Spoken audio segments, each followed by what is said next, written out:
అసెంబ్లీలో వైసీపీకి ప్రతిపక్ష హోదా ఇవ్వాలని డిమాండ్ చేశారు శాసనమండలి ప్రతిపక్ష నేత బొత్స సత్యనారాయణ. ప్రజల పక్షాన మాట్లాడేది ప్రతిపక్షమేనన్నారు.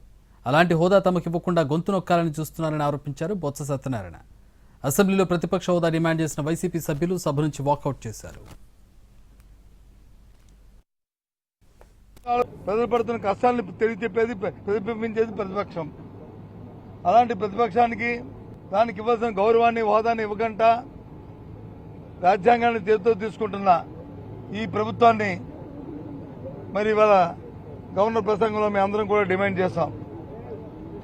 ఇవాళ ప్రత్యేకంగా ప్రతిపక్ష హోదా ఇవ్వాలి మాకు. ఎందుకంటే ఏ రకంగా ఆలోచన చేసుకున్నా సభలో ఉండి రెండే పక్షాలు, ఒకటి కూటమి అధికార పక్షం, కూటమి రెండు ప్రతిపక్షం వైఎస్ఆర్సీపీ పార్టీ.